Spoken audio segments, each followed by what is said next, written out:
This presentation is rated HO and is intended for mature audiences. It may contain references to other scales. Viewer discretion is advised.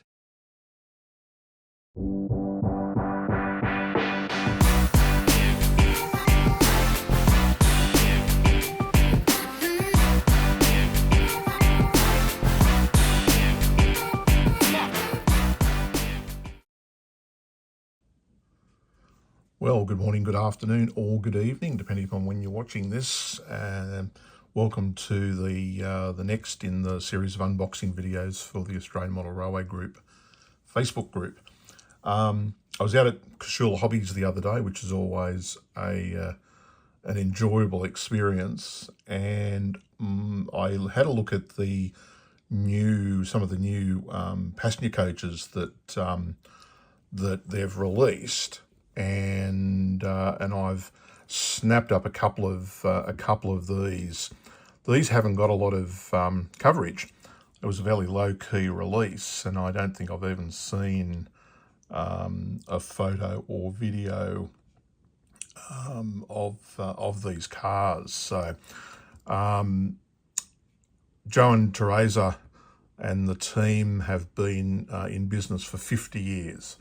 Which is an incredible achievement, and the hobby is a much better place for the work that they've put in over the years. So Joe has got a particular eye for detail, and everything that he produces is top notch.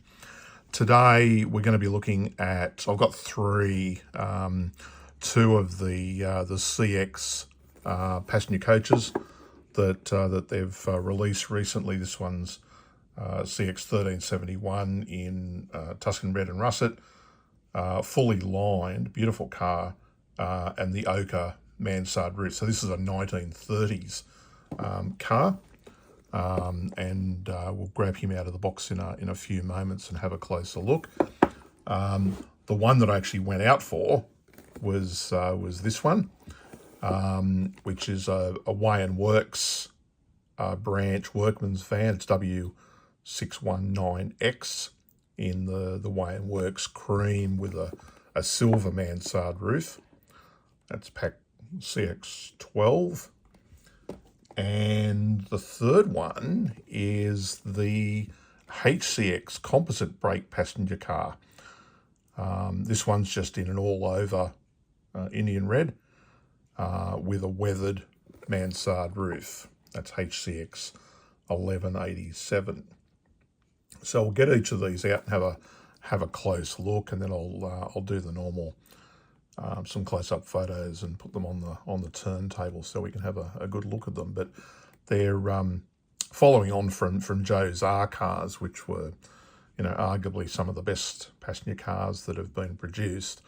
These obviously are up to that same quality, so they look pretty good. I haven't actually had them all out of the boxes at the moment to have a close look, so this will be the first time that we both actually have a close-up view of them. So these come in a slightly different box to what the R cars did. The R cars were a box where the end of the box opened, and then the plastic shell, actually no, I think it was styrofoam foam, slid out. These ones are in a beautiful box, easily to open, and then the car is encased in a two-part plastic shell, which I think all comes apart reasonably easily, like so, wrapped in nice soft plastic, and then the car should just lift pretty much straight out, and there we go. So let me just clear up boxes and that out of the way, and then we'll have a closer look at this particular car. I'll be back in a moment.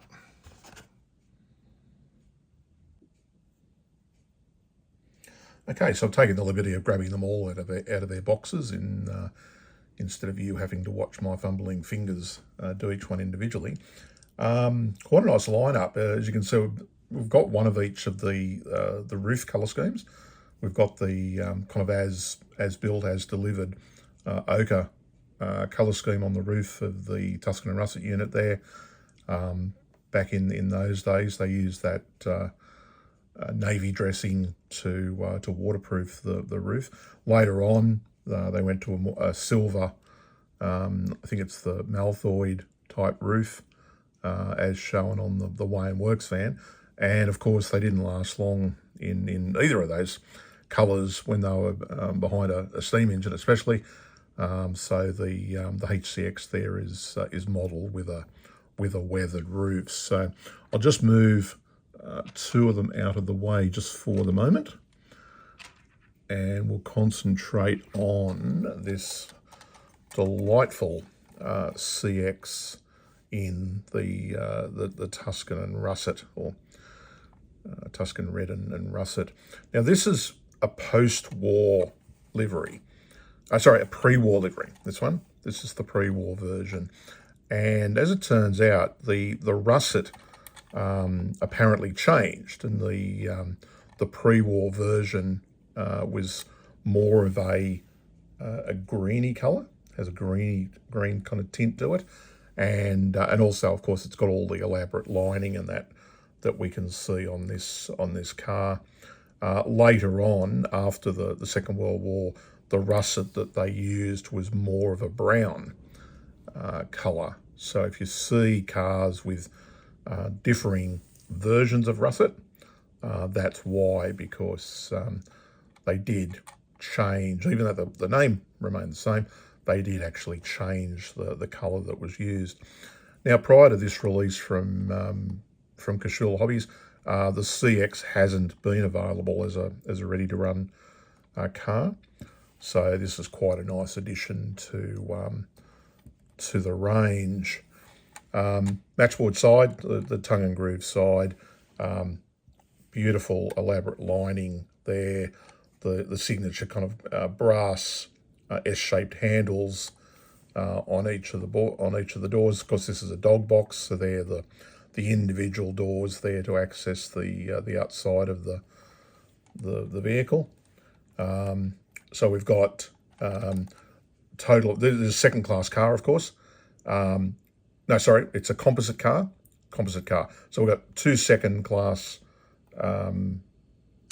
compartments, two first class compartments in the middle, and another two seconds. And you can see there the frosted windows, which would of course be the toilets. So one toilet which is shared between two compartments, one toilet in the middle which is shared between the first class compartments, and another one at the other end there.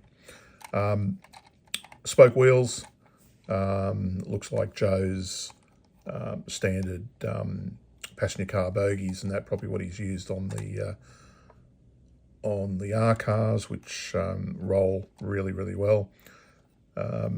All the underfloor detail that we've come to expect these days, and on the end there, it's complete with the steps there to get to the roof when it was needed. So overall, beautiful representation of the car. Love the colour scheme. I love this, the pre-war version, the more greeny version of the Russet. I think that suits the cars really well.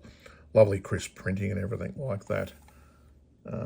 Slightly different detail on that end because it doesn't have the steps up to the roof and that. So once again, a top quality product there that Joe and the team have produced, and another welcome addition to our rolling stock fleet. The second car, that's the problem with Casula Hobbies. You go across for one thing and there's always lots and lots of other things to grab while you're there. So this was the one I actually went in for. Got a few Way & Works cars. There's been a few that have been produced over the years, and they're great cars just to have sitting in a siding, or you can pop them on the back of a passenger or even a freight train when they were moved around from location to location. So this one's from the Way & Works branch, Workman's van, and it's number W619X. Nice silver mansard roof. These cars also, from Casula, have also been produced with elliptical roofs. there's a range of the colour schemes and spread across the 2 different roofs. Just so happens that the 3 cars that I grabbed all have the mansard roof, but the elliptical roof is quite a nice shape and everything like that, so it suits the cars quite well. But as these cars were built or modified from other cars and that, they did receive different types of roofs and that, so that Joe's covered all the different variations. Being in Wayne Works livery, this one looks like it's had the door handles and everything all just painted black, rather than having to muck around with polished brass. Still retains the toilet windows, although the inside would have been modified to for whatever the purpose of the car was. They probably knocked out some of the partitions and things like that, but the exterior has basically stayed the same. And that's once again got the tongue and groove timbers. Beautifully detailed car. Like the colour, like the finish. It's got just that hint of a satin kind of finish, rather than being overly shiny as some models come out. They look a bit unrealistic being so shiny. So top marks to Casula once again for the finish on these cars. Oh, it's got do not lose shunt.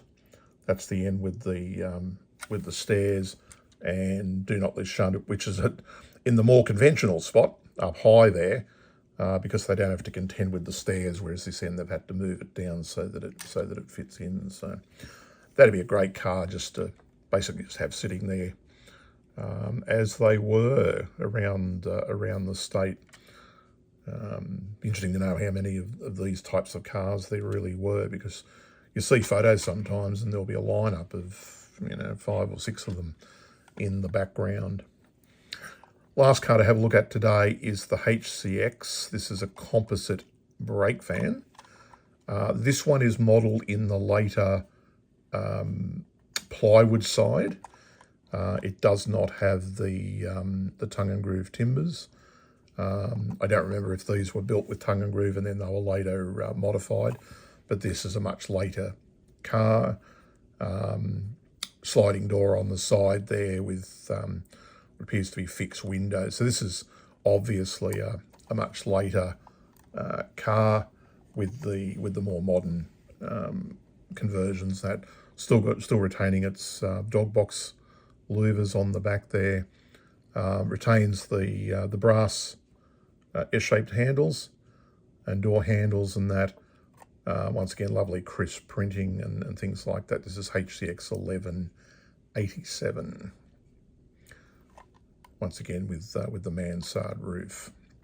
So if you have a look on Casula's website, there must be about 15 or so of these cars, all up in the various liveries, lined, unlined, mansard roofs, elliptical roofs and that. So there's lots and lots of variations. But these are beautiful cars and of course, up to Joe's impeccable standards.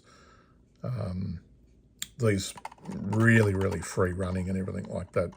These bogies, I think, were available on their own when he produced the R cars, and I know a lot of people have put these bogies under existing cars because they run just so damn well.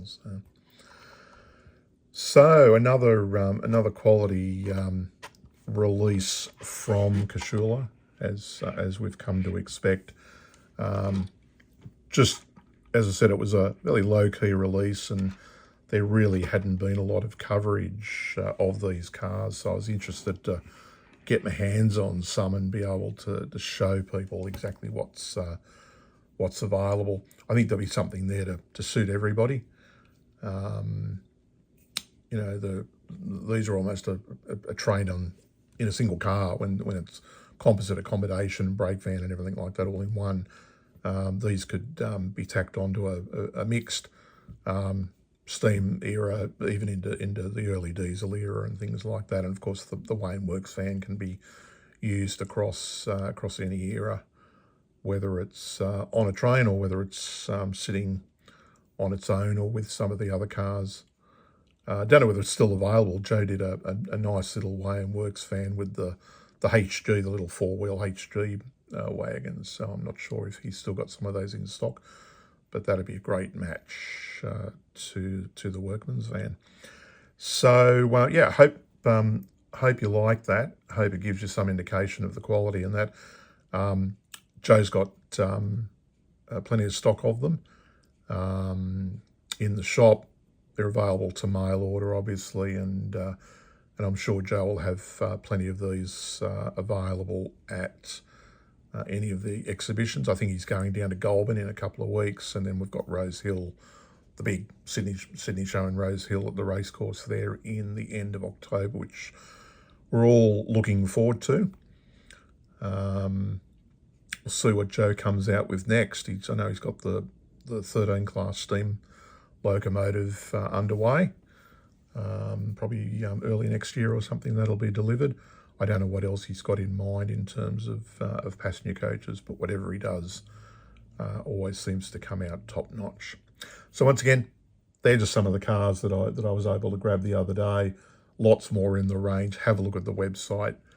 Have a look at the photos on the website, or pop in and see Joe and Teresa and show them some love and that and grab some of these for yourself. That's all for the moment. I will put some small photos and videos of these cars immediately after I wrap up the video, and there'll be some additional photos, some close-up photos and all that on the AMRG group. Any other questions of that, flick us a comment on the post, and we'll see if we can answer them. Thanks again for watching. Stay tuned for the next video, and we'll catch you then. Bye-bye.